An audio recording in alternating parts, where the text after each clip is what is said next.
Welcome to ODD TV. Kill the programming.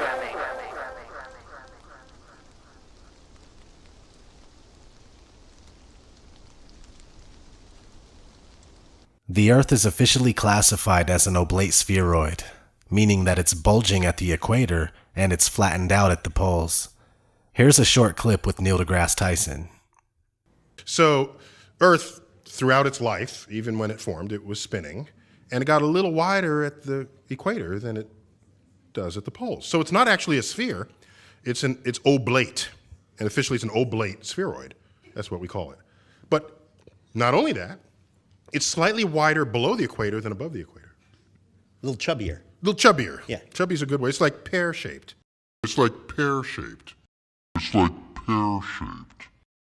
So apparently it's a pear-shaped oblate spheroid. Sounds fine to me, but there seems to be issues when NASA puts out images of the Earth. They're always perfect spheres, and some of these are claimed to be single shots. Not only that, but the images that NASA gives us are never really consistent. Here's 3 separate NASA images of the Earth, and North America is a different size on each one.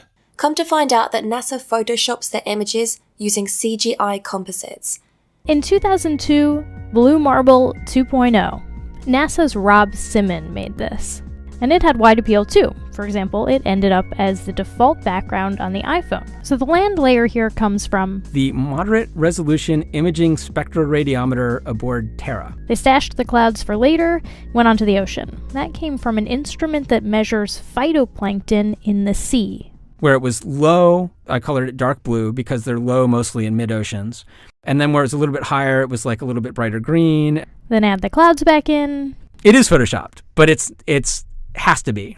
Then there was another layer to sort of simulate the atmosphere. And then there's this little bright spot. It's called the specular highlight. So it's the reflection of sunlight off of water. Those are the pieces, but you can't just slap them all together. It just didn't look realistic. It looks kind of flat, or the clouds are sort of too see-through. So I just hit Command Z a lot. There's artistry to creating the world. What I imagine it to be. Unfortunately, I'm not an astronaut. I've never been to space. I'm getting results that I like, but I think it's a little bit exaggerated. So I'm working on some techniques to try to tone it down a little bit. So here we are in 2018, and we can't trust that we've ever seen a true image of the Earth from a distance. On one hand, we're told that we live on an oblate spheroid, and on the other hand, NASA pumps out cartoon balls that are perfect spheres. Speaking of oblate spheroids and perfect spheres, both of them would have detectable curvature, right? Well, it's not showing up for anyone who tries to find it. Let's jump right to the current world record for long-distance landscape photography. This photo defies the curvature of Earth, even with the heights of both mountains factored in. Okay, so since this is all in meters, let me convert this to feet. 4102. That's 13,458. Again, that's what Bill said. 13,458 was the elevation for the distant mountain range. And from this other place right here, which is at 2820. And just to confirm, yep, 9251 and change, so 9252, let's just say, round it up. That's the altitude of the photographer. So we go to, let's just go ahead and copy that. Go to the Earth curve calculator here, everybody likes to use. And let's say that's the height of the observer. 9251.969, and the distance at 440 kilometers away. Let's do this as kilometers and miles. 273.403. 273.403. So, what is supposed to be hidden? According to this, the horizon's at 117.79969 miles away. According to this, if you're here, this is at that altitude, your horizon's going to be at 117.8 miles away. And the target over here should be 16,140.1805 below your ability to see it. So let's do something else here. We'll use a little calculator here and see what the difference is. 16,140.1805. Subtract the height of the mountain, which was again 13,458.005. So if I'm understanding this correctly, then the top of that mountain range should be 2,682.1755 feet below the curvature. In other words, about a half mile below the ability of the observer to see it. 273 miles away. It's mind-blowing. From point A to point B, the shortest car ride would be 8 hours.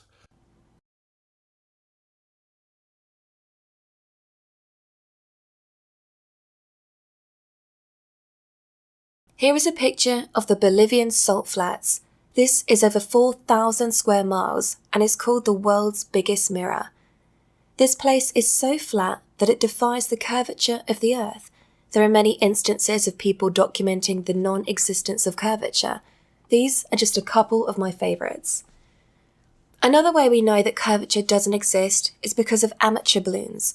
This one reached a height of 121,000 feet, and you'll notice that the horizon is at eye level. This is inconsistent with a sphere, as you would have to look down to see the horizon as you ascended.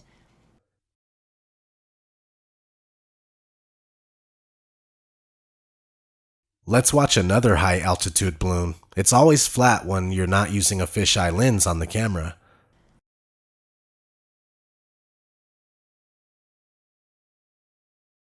Cameras with fisheye lenses force a curve onto the image.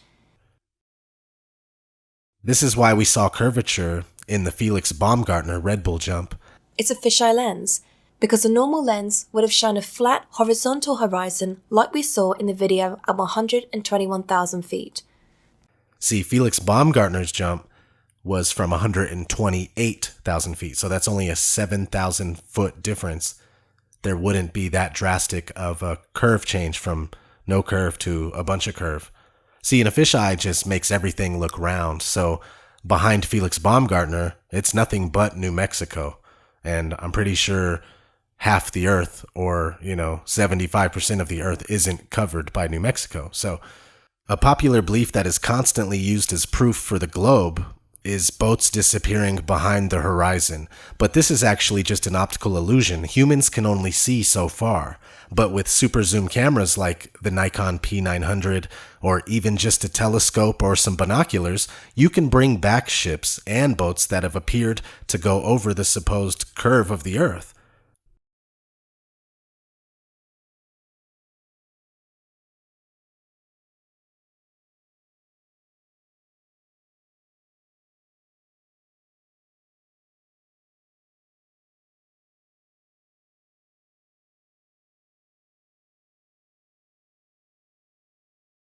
Did you know that the word horizon stems from horizontal? The definition of horizontal is as follows: parallel to the plane of the horizon, at right angles to the vertical. Synonyms: level, flat, plane, smooth, even.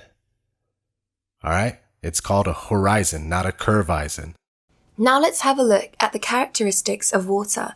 Water always finds its level and always ends up perfectly flat when undisturbed. It's one of the easiest things to understand. No experiment on Earth has ever replicated curved water like which is supposedly on the spinning ball Earth. You know who else knew that water doesn't curve? The ancients. As you can see here, we have the Egyptian, Norse, Hindu, Mayan, Inca, Navajo, Greek, and Hebrew depictions of a flat Earth. These are the cosmologies that they knew. It wasn't all that long ago that everyone knew with certainty that the Earth was flat and motionless. They also knew that we are enclosed by the firmament, and that we have a local sun and moon that circle above us. You see the sun and the moon inside the firmament in most of these depictions. So is there any credence to this idea? The answer is yes. There are many times just like this when the sun shows us how close it actually is. Many people admire the beauty of the scene like this, but they never stop and think about what we are seeing. And what we are seeing are sun rays that are telling our eyes that the sun is local. All you have to do is trace the rays back to the source. The sun is right here with us, right above us. This happens all the time. All you have to do is pay attention and think about it logically. Does it look like it's 93 million miles away? The answer is no. One of the things that I struggled with the most when it comes to flat Earth is, why does the sun rise and set? I couldn't make any sense of it until I realized that the sun was much closer and much smaller than we are told. The sun appears to rise and set due to perspective only. What we are seeing here is the actual path of the sun versus what we see because of human perspective.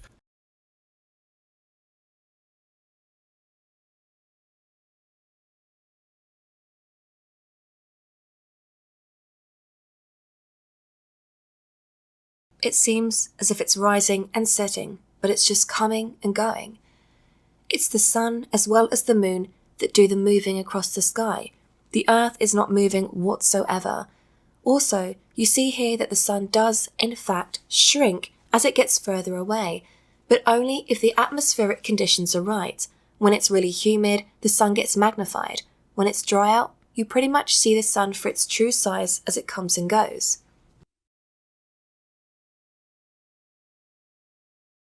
Now let's talk about the moon. Here's a normal moon in the night sky. We are told that the moon is 238,000 miles away. The funny thing is that the Tycho crater, which is said to only be 53 miles in radius, is perfectly visible to us from Earth at this distance. So I tried to figure out a way to test if we would be able to see the Tycho crater from a distance of 238,000 miles away. I went to Google Earth and I made a 53-mile radius in Texas, as you can see here. And you can also do this yourself. Then I zoomed out as far as I could, and unfortunately it only goes to 39,000 miles away, but it still makes the point in my opinion. You can barely see the 53-mile radius from 39,000 miles away. If I were to go another 200,000 miles out, we surely would not be able to see the red circle anymore. Of course, Google Earth is complete nonsense. Let's watch a quick clip in reference to Google Earth. All right, here's what looks like an objective image of the world. This is Google Earth, and it's a circular image, so it gets around the big problem of trying to portray the world on a flat surface. Now, you have a lot of reservations, don't you, about Google Earth? Yet, to many people, it's a wonderful application. It is great technology, and that's what I first thought when I started doing the work on it. But I do now think that because of the way in which they have bought up so much of the data, which they fed into this geospatial application, is what they call it, they are monopolizing maps online. If you go online and you're using maps, you are probably using a Google map. And there's also some sort of sinister and worrying dimensions to Google, because they buy Earth Viewer, which is the application, and that is funded by the CIA. We'll know our disinformation program is complete when everything the American public believes is false. William Casey, director of the CIA in 1981. The CIA's whole purpose is to dispense propaganda and disinformation. So anyway, we were talking about the moon and how being able to see Tycho crater doesn't make sense. Now let's look at an image of the moon during the day. Now just think about this. Why would we ever see the moon during the day? I mean, if it's 238,000 miles deep into the darkness of outer space, how does it show up in our blue sky? The answer again is because it's local, just like the sun, just like the ancients depicted in their models, and just like many flat earthers propose today. To be fair, we are not sure of the exact layout and model, but we do know two things for sure. The Earth is a level plane and it doesn't move at all. Everything after that, we are still trying to figure out. How do lunar eclipses work, you ask? Well, certainly not like we are told. We see the shadow of Earth on the moon and it appears to be round, therefore we live on a ball. But whatever is causing the shadow on the moon, we don't even know. It's not the Earth. There's been so many instances of lunar eclipses where the sun and the moon are both above the horizon while the eclipse is taking place. Look it up for yourself. It's called a selenilion. And you can find websites that'll tell you. I'll show you one right here. What makes October 8th lunar eclipse so special? It's an impossible occurrence. It says, on Wednesday early morning, those watching the sky in North America will be able to witness the most unique total lunar eclipse yet. Though lunar eclipses happen twice a year, you might be upset to miss this one, as this rare type of eclipse will occur while the sun is still up. Now, how is the Earth causing the shadow on the moon if the sun is still up above the horizon with the moon? In an old book by F.H. Cook called The Terrestrial Plane, it says this: according to the globular theory, a lunar eclipse occurs when the sun, Earth, and moon are in a direct line. But it is on record that since about the 15th century, over 50 eclipses have occurred while both sun and moon have been visible above the horizon. Now, let's have a look at the stars. When you look at the time-lapse videos of the stars, they all move uniformly. This might make sense on a spinning globe if the only thing we were doing was spinning. However, mainstream science not only tells us that the Earth is spinning at 1,000 miles per hour, but we are also told that we orbit around the Sun at 67,000 miles per hour. In addition to that, our solar system, Earth and all, rolls around the center of the galaxy at 490,000 miles per hour. And finally, the entire Milky Way galaxy is traveling through space at over 1 million miles per hour. Keep in mind that none of these motions have ever been proven, not even Earth's supposed rotation. With all of these motions considered, is this what we would see night after night for thousands of years? No. They also tell us that the stars are distant suns, but they look like orbs of dancing energy when you zoom in on them with a high-power zoom camera, and considering how far away they are, should we even be able to zoom into them in the first place? Now let's talk about planets. People always ask me, why is Earth the only planet that's flat? And it's simple, really. It's because Earth is not a planet. Planets were known to the ancients as wandering stars. Let's have a look at the etymology of the word. This is from the online etymology dictionary. Wandering stars. See, that's what you need to pay attention to. Wandering stars. That's what these were called, planets. And we weren't considered a wandering star. Now let's keep going. From planetstai to wander, so called because they have apparent motion unlike the fixed stars, originally included also the sun and moon. Okay, so they move in a completely different way than the regular uniform stars that all move the exact same. Originally included the sun and moon. Also, Earth was originally not included because it's not a planet, it's a plane. You can find the planets of the universe encoded in our weekdays. Sunday is Sun. Monday is Moon. Tuesday is Mars. Wednesday is Mercury. Thursday is Jupiter. Friday is Venus. Saturday is Saturn. All 7 wandering stars are accounted for. You're probably wondering about Uranus, Neptune, and Pluto. Well, as you may know, Pluto was demoted from planet status in 2006, and there is much debate online as to whether Uranus and Neptune should even be considered. If not, then we are back at 6 planets, but that's including the Earth. Take away the Earth because it's not a planet, and add the Sun and Moon back in, and we're back at the original 7 planets. Now let's have a look at what we are told the solar system looks like. Central Sun, hence heliocentric, and the planets all going around it. Now, just like pictures of the Earth, you can't find any real pictures of the so-called solar system. Here's what you get when you do a search for real pictures of the solar system. A bunch of cartoons. The argument is that we just can't go out far enough and take pictures of the solar system, bro. It's not that simple. Well, I beg to differ. NASA claims to have the Hubble telescope taking real pictures of distant galaxies. Here's one right here. Look up spiral galaxy pair NGC 4302 and NGC 4298, but they tell us that the Hubble is only 350 miles away, so maybe we can't get pictures of our solar system with Hubble. Well, what about the Discover satellite with the Epic camera? They claim that it took this shot of Earth from 1 million miles away. If that's the case, can't they just zoom back a little bit and snap the solar system? Again, the fact is that everything we get from NASA is CGI. Start looking at it and examining it. You'll notice.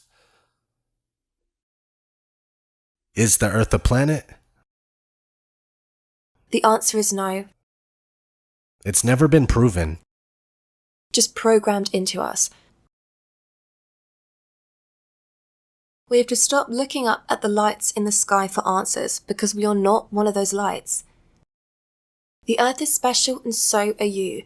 We are at the centre of all things, and the only life is here. Outer space is one big lie. Yeah, you can look up at the night sky and see the stars and wandering stars, but it's not what we are told it is. You can't travel there, and there is no such thing as deep space. NASA admits repeatedly that we can't go into deep space because we no longer have the 60s technology that we used to get to the moon. Right now, we only can fly in Earth orbit. That's the farthest that we can go. The kinds of technologies that we're testing out on space station are definitely helping us with our goals of going beyond low Earth orbit. Early in the next decade, a set of crewed flights will test and prove the systems required for exploration beyond low Earth orbit. And this is really the beginning, I think, of human beings leaving low Earth orbit. I'd go to the moon in a nanosecond. The problem is we don't have the technology to do that anymore. We used to, but we destroyed that technology, and it's a painful process to build it back again. I haven't seen anything that indicates the telemetry data is even in existence, and as I said, even if we had it, we don't have the machines to play it back. Unfortunately, I'm afraid I can't really give you much of a clue as to where this data ended up and whether it still exists or not. See, can't go past low Earth orbit. That equals can't get past the barrier, also known as the dome or the firmament. If you look up how many people have been to space, here's what you get. Of the 536, 3 people completed only a suborbital flight. 533 people reached Earth orbit, 24 travelled beyond low Earth orbit, and 12 walked on the moon. So it seems that the Apollo mission was the only one to ever get to deep space. You would think that by now we'd have several bases on the moon and would have already been to Mars a few times. But no. And let me just say that we were discussing how the moon is local, so naturally you're probably wondering why we can't go. Well, the thing is that none of this stuff is what we are told it is. There are documented cases of being able to see stars through the moon. So this begs the question, is the moon even a physical object? It was also documented in the Royal Society of Philosophical Transactions from 1974. It says, an account of an appearance of light like a star seen lately in the dark part of the moon. You can download and read the whole PDF from the Royal Society website. This is why we have so many depictions of this throughout the world. But NASA and others maintain that the moon is a physical body that man can land on and visit. But only in the late 60s, early 70s. Let's get back to the Earth and how the spherical Earth paradigm is very new on the timeline of man. Again, here's a few of the cosmologies of the ancients. The people of today have been taught that many of these ancient cultures were primitive and stupid. The fact is, they were more in touch with reality back then. We are completely out of touch with reality, and it's by design. So, we have all those, and here we have a 1542 depiction with Earth in the centre, followed by the 7 planets of the universe, aka the wandering stars, and finally, the firmament. This is also called the crystalline heavens, the place of the fixed stars. This is around the time the Society of Jesus, or the Jesuits, were founded, in 1540. They are largely responsible for the spread of heliocentrism. Notice the sun in their logo. It's because they are sun worshippers and want nothing more than for all of humanity to also worship the sun. Here is what the Earth was depicted like thereafter. This was created by a Jesuit scholar in 1665. Yes, the heliocentric globe model of the world has always had its advocates, but these celebrated figures throughout history have almost all been easy to spot Freemasons, and I should note that Freemasonry is a form of Judaism. And the founder of the Jesuits, Ignatius of Loyola, was a crypto-Jew. A crypto-Jew is a Jew who converts to another religion and outwardly embraces the new religion, while secretly maintaining Jewish practices. While all these Freemasons and Jesuits were pushing the heliocentric model of the Earth, many people were saying, wait a minute, what's this about? The Earth is provably flat and motionless. You can find several well-written books with amazing insight on why the heliocentric theory is false and why the static plane is the truth, and these books kept coming well into the 1900s. We have Zetetic Astronomy from 1865, Is the Bible from Heaven? Is the Earth a Globe? From 1890, and that one was written by the guy who made the now famous Gleason's map, which is a flat Earth map. We have Zetetic Cosmogony from 1899, Terra Firma, Earth Not a Planet from 1901, and so on. If you go to the website archive.org, you can find all of these and many more to download for free. Here's a flat Earth map in Samuel Rowbotham's book Zetetic Astronomy. Here's Alexander Gleason's flat Earth map, one of the most popular to this day. Here's one from a flat Earth advocate named William Carpenter. You see that they all look very similar as far as layout of the land.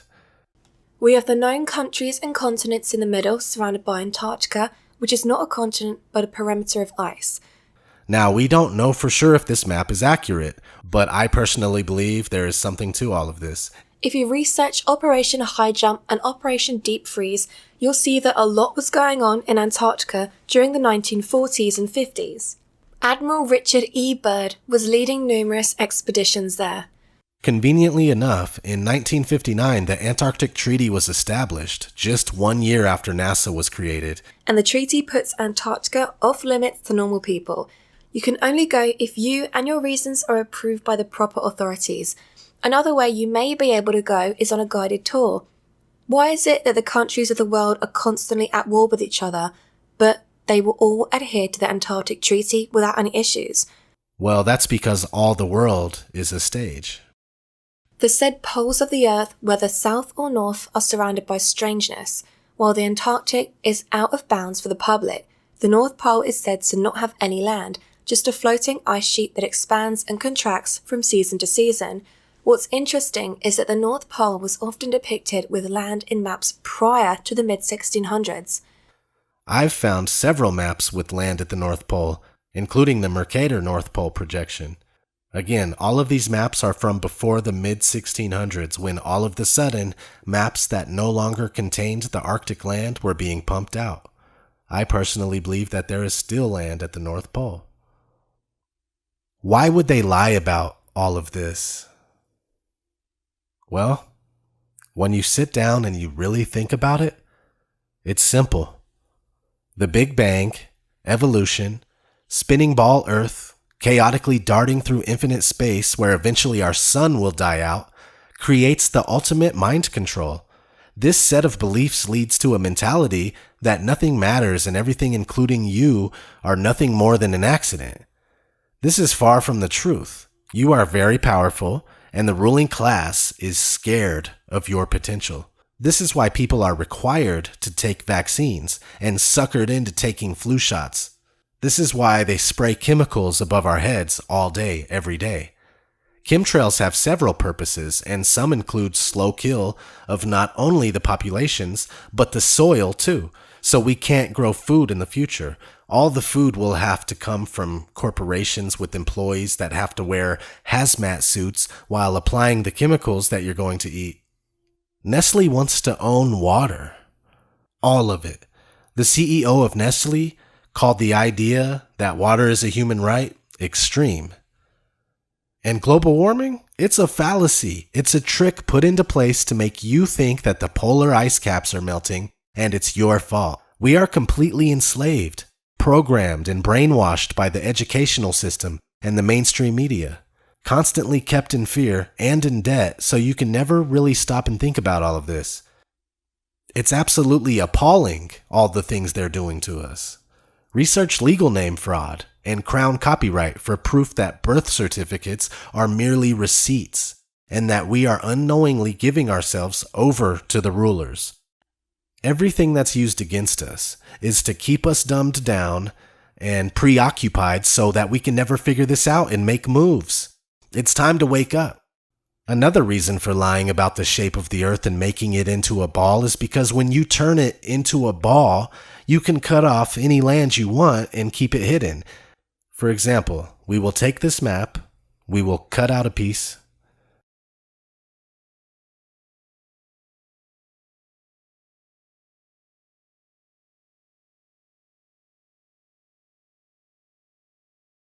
and we will take this flat piece and wrap it around a ball.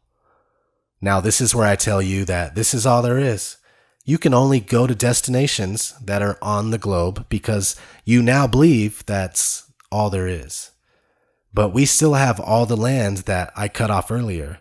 It's seriously that easy, and when you consider it, it really is a plausible reason to lie. Everything in this world seems to be nothing but lies, and if you're alive right now, you are living in a very exciting time where the truth is being unveiled. Did you know that the word apocalypse actually means to uncover or reveal? Since that's the case, we truly are living in apocalyptic times. This has been ODD TV. Thanks for watching. Thank you for watching ODD TV. Please explore more videos here on Odd Reality to learn more about the deceptions of the world. I wanna stand up and shout that the earth's flat, flat, flat, get over it. The earth's flat, flat, flat, get over it. Earth's flat, flat, flat, get over it. Get over it.